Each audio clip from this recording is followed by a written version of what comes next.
Don't want to be too loud. And let me see where I can get acclimated so that I can see this as I talk to you.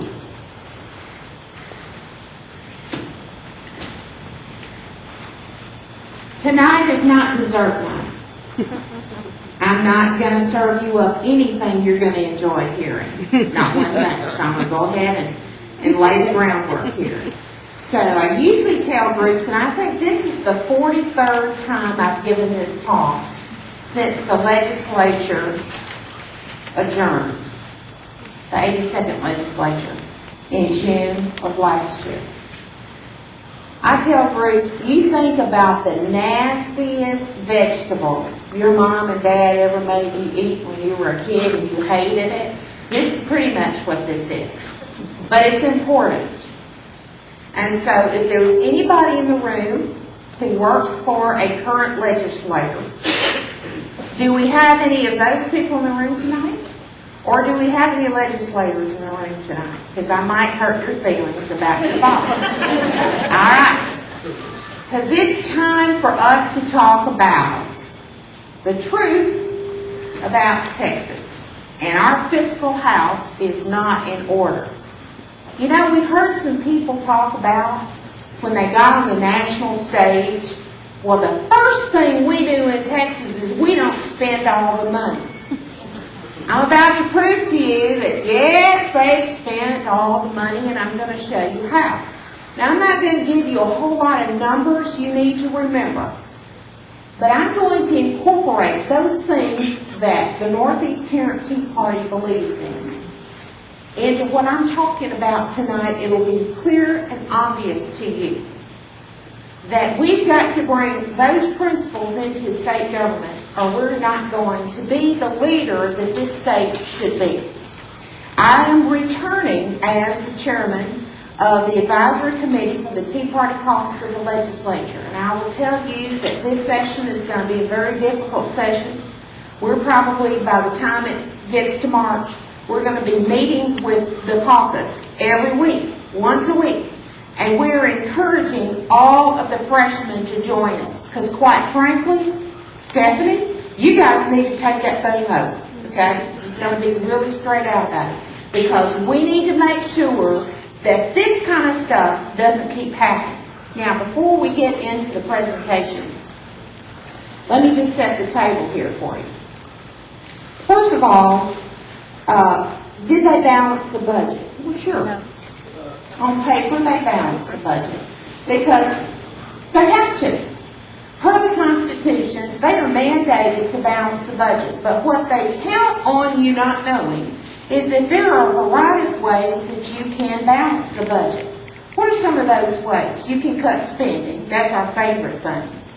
Constitutional conservatives like to tell elected officials that at the state level and at the federal level, the only way we're going to get spending under control is if you get government in what I call a Constitution-sized box. If you shove government back in a Constitution-sized box, it's not going to spend all your money. It's not going to run private sector. It's not going to try to manage the economy. And it's not going to be in your personal business telling you how to raise your kids and what they should eat and all that. Okay? So that's what we're talking about. When we're talking about balancing the budget, we can cut spending, we can raise taxes, we can add new taxes and new fees, we can use accounting gimmicks and deferrals, we can use a Medicaid credit card, we can use tax speed-ups to make businesses pay taxes early, and guess what? Our state legislature used a combination of all of those things to balance your budget. There are about $4 billion in diversions. About $4 billion in diversions. And what is a diversion? It's a deceptive method of taxation. That means the legislature passes a law and they institute a tax or a fee for a specific purpose. And then when you aren't looking, they don't use it for that purpose. Instead, they divert it to something else. So about $4 billion of those types of things have been diverted to balance the budget this time, the general fund budget. And I'm going to go over just a couple of them. I just pulled out these stats today. In fact, there's a lot of good reporting that's going on now as we lead up into the legislature. And I've had a good many reporters call me and ask me when the Tea Party Caucus Advisory Committee is going to release its legislative priorities. And I tell them really soon. And here's how it's going to go. You, the people, and the media will get those legislative priorities before the members of the caucus will. And you know why we're doing it that way? Because we want to make sure everybody knows they don't say, here's where we want to go, and you go over there. It's the other way around, because what? With all due respect, they work for us, not the other way around. There are about $60 million, about $60 million of the $200 million that's been collected in the state of Texas for state parks. Through what? Sales tax on sporting goods. Only $60 million of that $200 million has gone to state parks. The rest of it has been diverted to balance the budget. If you look at red light cameras were sold to us because the money that came from red light cameras were supposed to go to what? To trauma centers. Guess what? They're not going to trauma centers. About $46 million that was supposed to go to fund trauma centers is being held to balance the books on paper. And you know why this happens? Is because in the legislature, when they write these laws, the taxing laws, they always have language in there that says that the appropriators call the shots. So when a budget gets to the appropriators, guess what? They start diverting the funds. We also have about $700 million in tax speed-ups in this biennial budget. That means there are certain businesses who are being required by your state government to pay their taxes earlier. Well, you know, when you use that kind of funny math and you want to bring forward, make people pay early, what are you doing downstream? You're digging a deeper hole, right? And that's just a little bit of what's going on with that. There was purposeful underfunding of Medicaid. Medicaid is the thing that is going to sink the ship of Texas if we don't turn it around. They funded only 18 months of Medicaid in a 24-month budget. That's why I say they used a Medicaid credit card. And we're going to go over the numbers here so that you can see how this works out. They also used an accounting gimmick and deferred school funding of $2.3 billion because they pushed forward by 1 day into the next accounting period a bill that's going to come due for the Foundation School Program.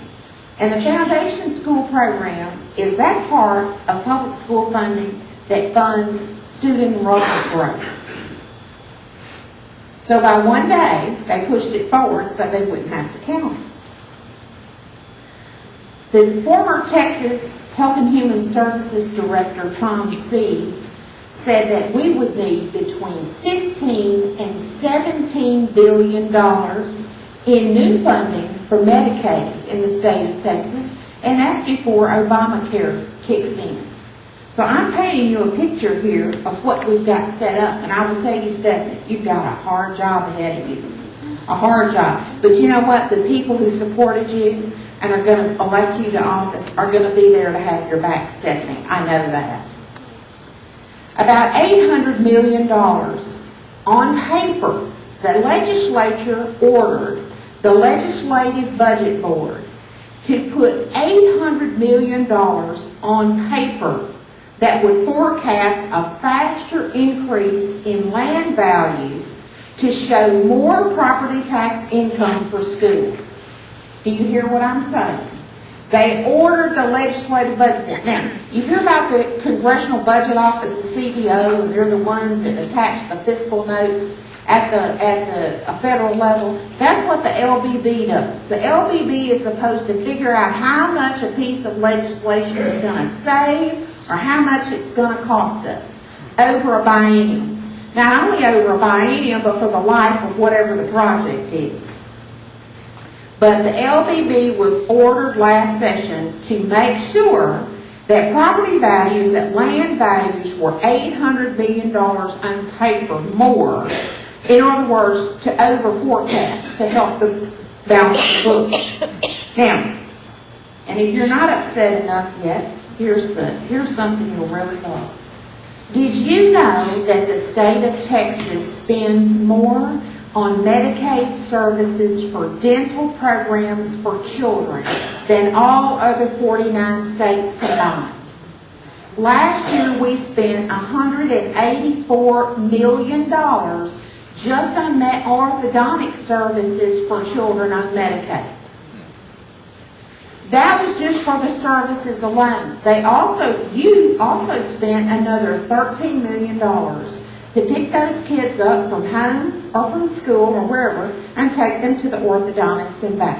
Did you know that Medicaid will pay up to 26 trips per child for orthodontics? Now, everywhere I go across Texas, in fact, I had a man in Fairfield stood up and he said, well, I'll tell you what my daddy said to me when I asked him if I could have braces. He looked at me and he said, boy, can you eat? Because if you can eat, you don't need braces. If you want braces, boy, you get them when you get them out of this house. You get out of this house, you get it on your own dime when you get a job. So, I mean, I have not had anybody that I've given this presentation to say, well, we really need to be spending that kind of money. And, you know, I wondered as I traveled across the state when I would go past a marquee that said, free braces. I thought, wow, I wonder what's going on with that. Well, this is what's going on with that. It's you and me paying the bills. So here we go with what I have appropriately named the Texas Budget Boondoggle, the Rule of Law, and You. Let's see. It works if you turn it on. So what I'm telling you tonight, I am saying to you, as the Executive Director of Grassroots America, We the People. The reason I'm saying that is because Grassroots America, We the People is a PAC, and that means my mouth is legally covered for whatever I say tonight. We file reports and all that, so I'm not speaking on behalf of the Tea Party caucus, nor am I speaking on behalf of the advisory board, although I think I might hear an amen from Connie in the back. She's on that committee with me. But I am here tonight, and that little disclaimer that you can't read at the bottom has the official PAC filing notice on it in case anybody wants to get me in trouble. So I'm telling you tonight that the rainy day fund that your elected officials have told you, oh, we didn't spend the rainy day fund? Yes, they have, and I'll show you how. Texas has a $7.1 billion planned budget deficit for 2013, and all you have to do is remember these two numbers. They have payment deferrals to the foundation school program of $2.3 billion. As I said, that is the accounting gimmick they use to push forward to one day into the next accounting period so they wouldn't have to count this, and this covers enrollment growth in Texas public schools. They also underfunded Medicaid caseload growth by $4.8 billion. And I quite frankly believe that is a conservative number. I think it will end up being much more than that. So where did I get this? From the Texas Public Policy Foundation. And I even checked their sources. It goes all the way back to the LBB. There's a 688-page report on the Legislative Budget Board's website that contains this information. So if anybody says Joann Fleming doesn't know what she's talking about, she's got creative math, you'll have to trace this all the way back to the LBB. The Texas Public Policy Foundation, by the way, I call them the state brand of the Heritage Foundation. If you are not familiar with the Texas Public Policy Foundation, I ask you to get familiar with them. We use a lot of their research. They have the funding and they have the expertise there for all sorts of things, from HHS Medicaid from their 10th Amendment Center to talk about how states can push back against the federal government. They have lots of good information there, and their policy papers are usually 2 or 3 pages long, and they are very, very readable. So if you care about the crisis we're about to be in with Medicaid, I would urge you to go to the Texas Public Policy Foundation's website and read their latest papers. This is what they had to say about the last legislative session. Budget writers had to rely heavily on gimmicks and one-time fixes like a $2.3 billion payment deferral to the Foundation school program and underfunding Medicaid caseload growth to the tune of $4.8 billion. But this is the sentence that is important.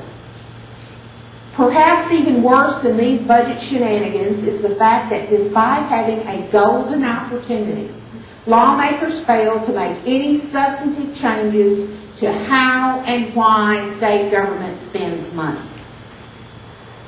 The 83rd legislative session must be about how and why we spend state money. And why? Because, my friends, at the federal level, we are out of money. With a $16 trillion deficit, states must get used to getting less federal dollars. It's going to come one of 2 ways. We're either going to be successful and we're going to put more constitutional conservatives in office, in Congress, and hopefully in the White House, and they are going to get about the business of getting the federal government pushed back into a Constitution-sized box, or we're not. And if we don't, we're going to have a financial collapse in this country. And I'm not even sure if we're successful in November that we have sent them in time. Because you see, we've got to have men and women of courage to just say no. And you will not know that they are being successful until the wailing and gnashing of teeth is so loud you can't hear yourself think.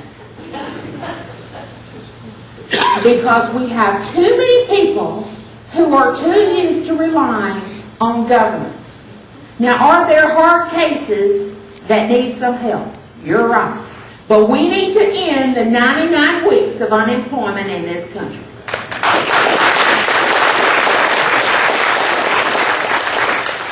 And I also say this.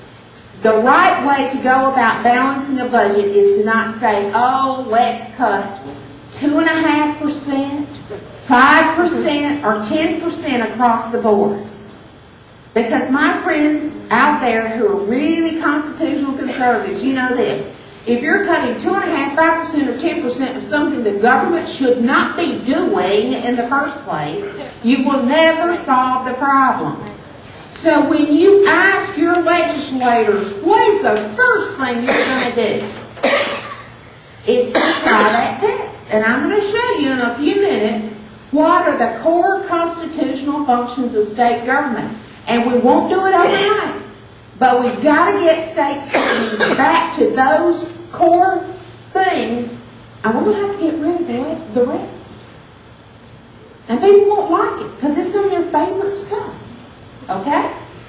Now, here are some of the things that we could have done that would have lessened the reliance that they're going to take in raiding your rainy day fund, the people's savings account, whenever they go to pay the bills.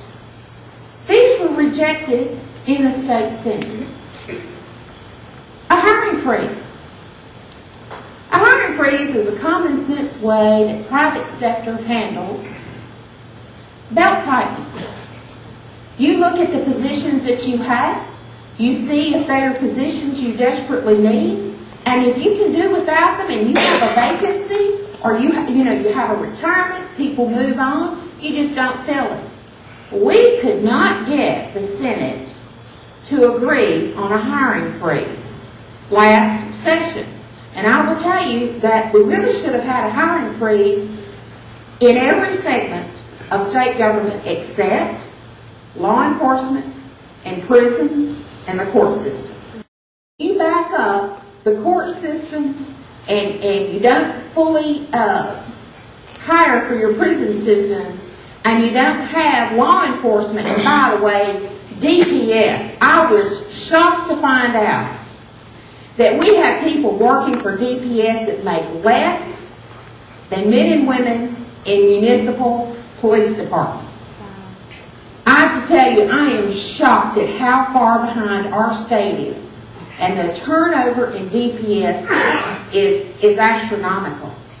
We live in a dangerous world because, as the gentleman said earlier, people have gone crazy and people just don't have respect for other people. They don't respect themselves or anybody else. And we're in a very dangerous culture today. I don't know about you, but I want to make sure that men and women of DPS have the training and the skills and the tools that they need to protect us when we need to be protected. You put yourself in the position of anybody who works out on the highways and roadways of Texas as a DPS officer, and you ask yourself, how would I feel if I got up every day and I had to be out there and I was going to walk up to any vehicle on the highway? How would you feel? You never know what you're going to walk up on. I want to make sure that is something we absolutely need to take care of, and that is law enforcement. So, a hiring freeze, though, in all the other parts of the Texas government, and by the way, I want you to remember this, teachers are not state employees. They are not considered state employees. So when I'm talking about a hiring freeze, now I'm talking about your local teachers.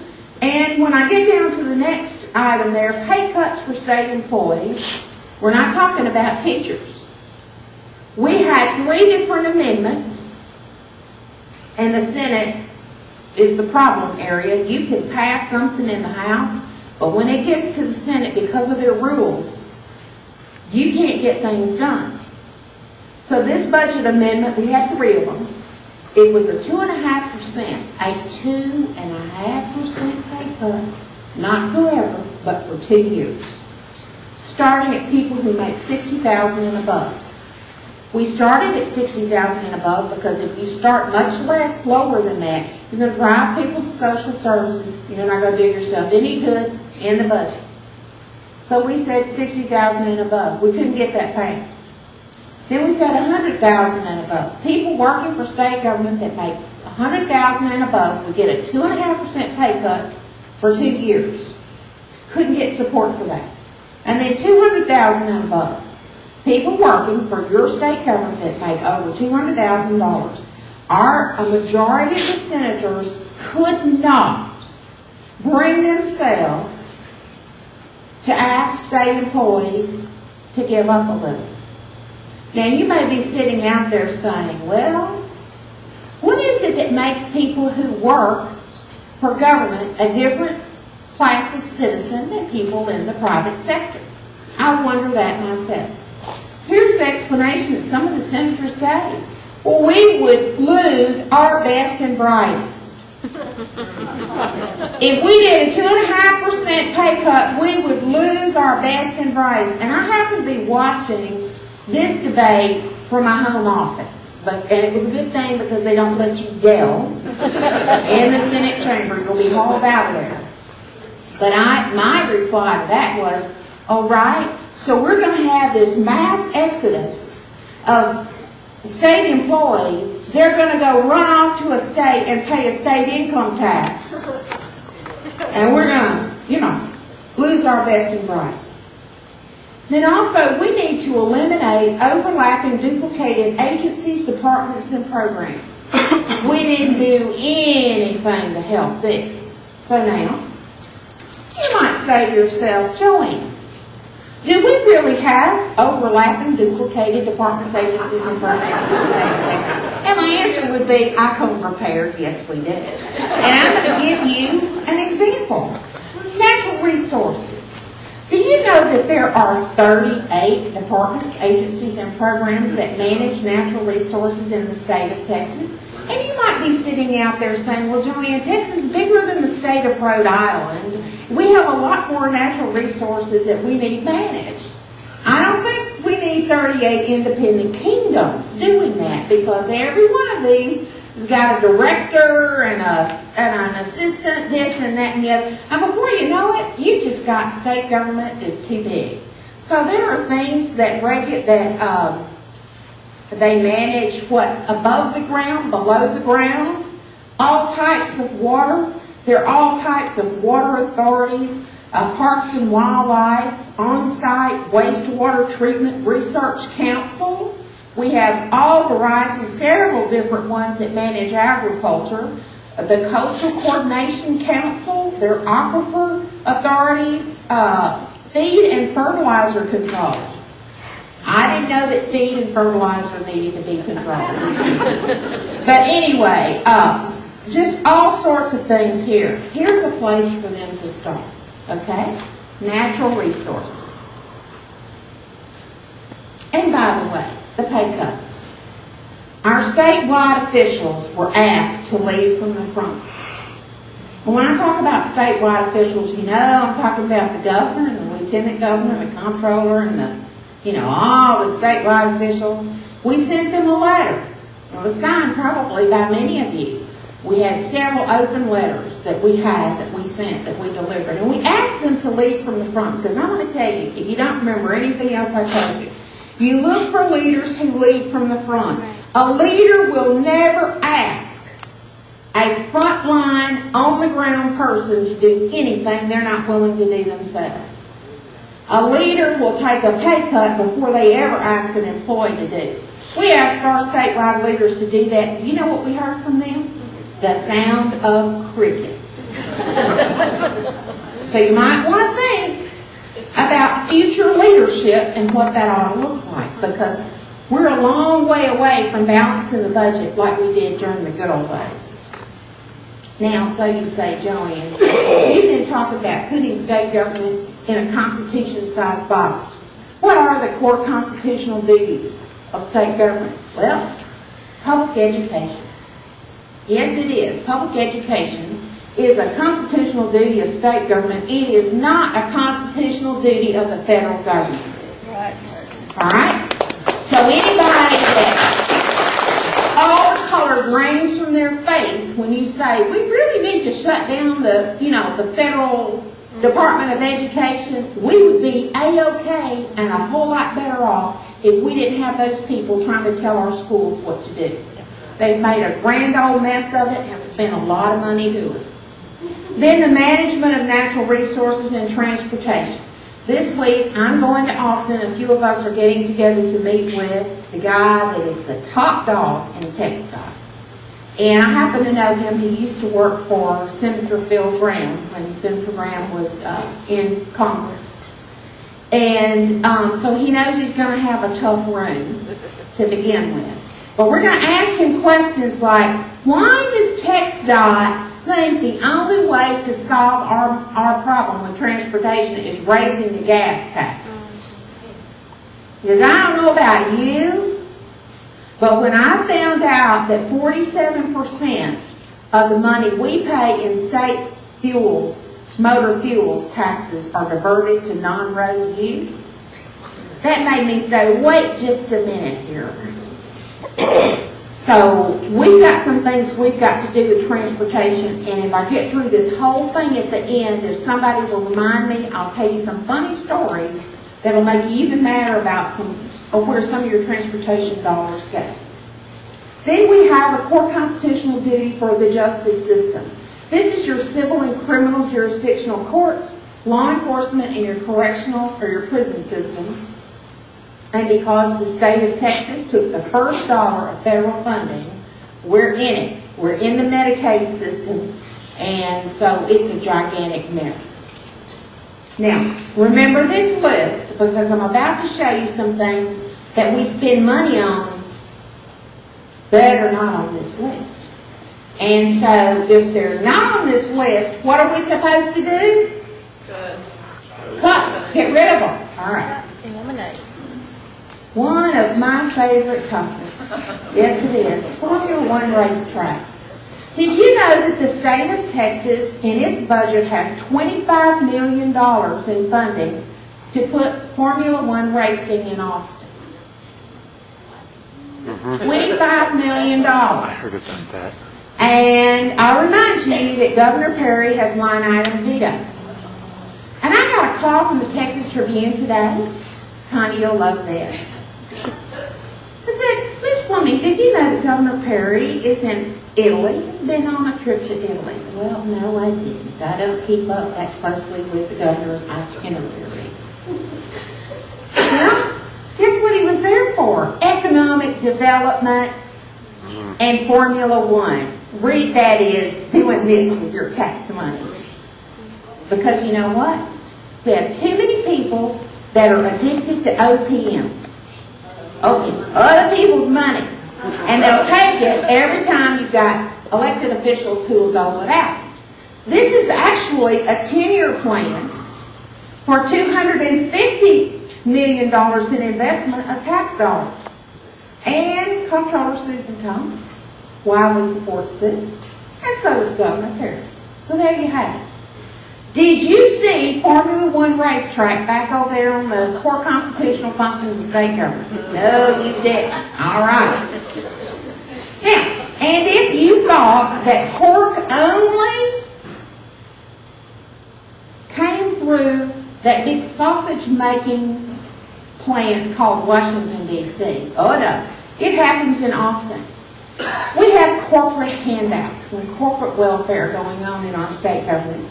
In the 2012-2013 budget, there were $500 million in pork for special interest, including film and music makers. Yes, we pay Hollywood and those people to come here and make movies. Yes, we do. We pay them to do it, and then we give them sales tax exemptions. Okay. Video games and commercials for Fortune 500 companies. And this has been fact-checked by PolitiFact. But I'm going to give a hat tip to the statesman who brought this to light last session, and he voted against the state budget, and that was State Representative David Simpson. David Simpson said, this is not what our state government is supposed to be doing, and he brought it to light. And I will tell you this, if you want to read all about the film and music makers who come to Texas and avail themselves of your tax dollars and get sales tax exemptions, go to the governor's website. He's got a picture of himself standing with some of those people. And but we shouldn't be doing this because the state of Texas has diversity of population, diversity of geography. If you want to shoot a Western, which they just don't make good Westerns anymore. We've got places you can make a good Western. We've got places you can make all sorts of movies. We don't need to give our tax dollars out to companies. They will come and they will find it. We don't need to give them bait money to come here. And it's just wrong. So spending in Texas, what's the big deal anyway, Joann? I thought we had everything was going right. We're better than everybody. We do it right. We don't have it. Well, wait till you see the reports that are being generated right now that are going to come out about the state debt. And I have a feeling, because I've already asked for it, there's a very ambitious individual who wants to run for lieutenant governor. And this individual is digging around, and so they were telling me about a report that's going to come out pretty soon. I said, well, while you're generating important information for we the people to know, why don't you give us the truth about the pension funds? Because we really want to know what's the difference between what's been promised and what's been funded. We want to know if there's a gap. Because I'm going to tell you, there are cities and counties in Texas that are going to end up going the same way of those cities in California that are going bankrupt because elected officials promise the benefits and they don't put the money aside. Okay? So we really need to know where we stand on pensions for state government employees. And quite frankly, those employees need to know too. Government spending grew 310% between 1990 and 2010.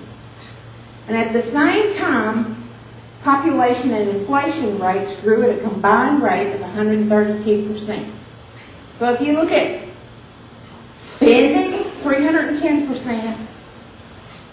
Population and inflation rates, 132%. What do you see happening there? It's unsustainable. We can't keep doing this. Now, you will have some elected officials that will say, but Joann, that's not general fund. I don't care that it's not just general fund. It's the whole thing. Because guess what? Government, unless it's getting money from oil and gas royalties, unless they're getting it from oil and gas royalties, the only other money they get comes from you and me. Okay? So it's our money. And the second level of revenue that the state gets in, second only to sales taxes, is federal dollars to spend in Texas. That is the second highest revenue maker for the state of Texas. We have gotten it to an art in this Texas legislature how to pull down as many federal dollars as possible.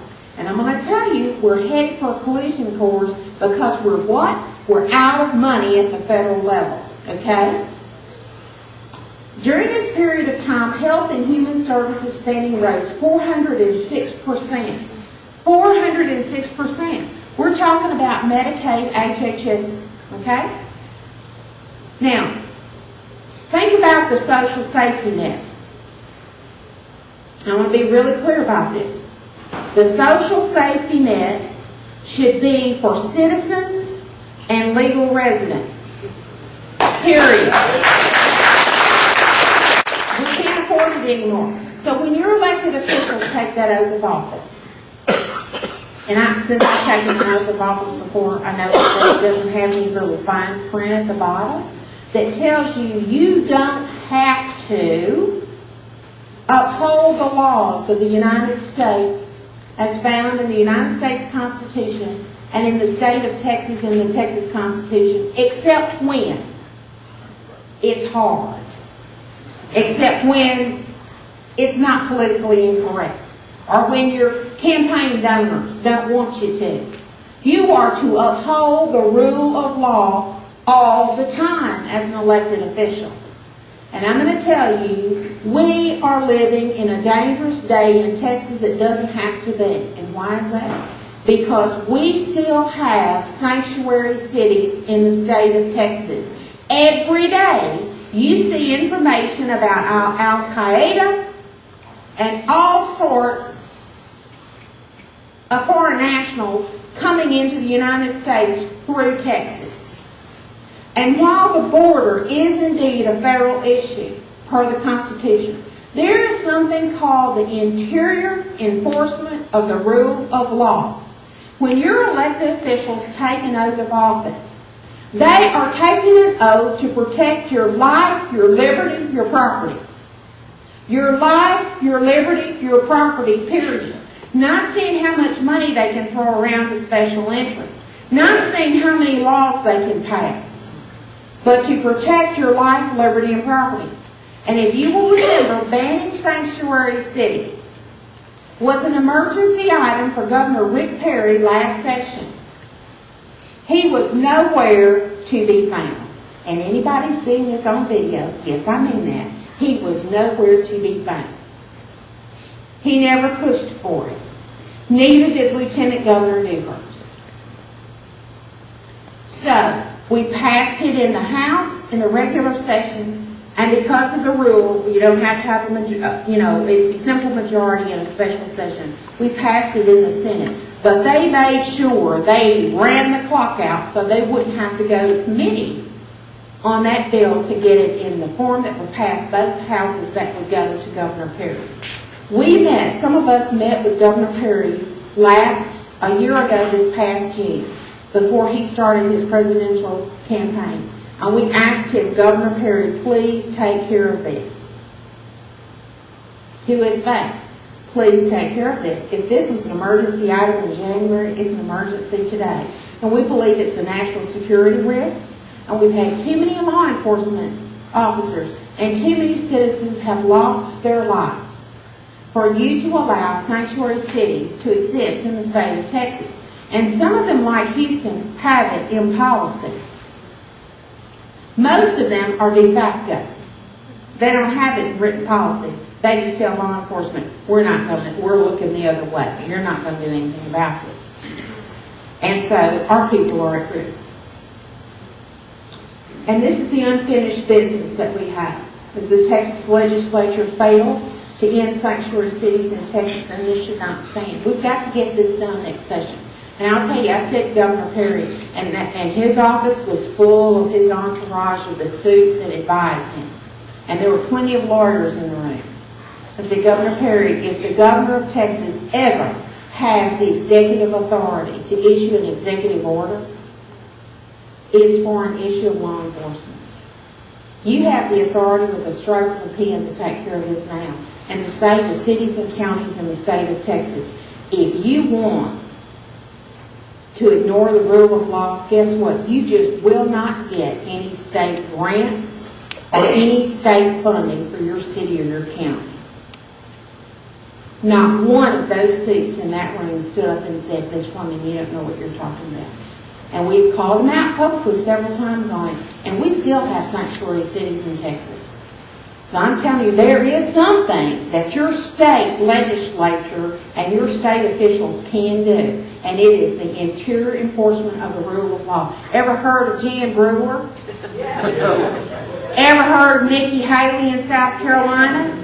I'm going to tell you, for some reason, other states can get the job done, and Texas is sitting in the shadow of those states.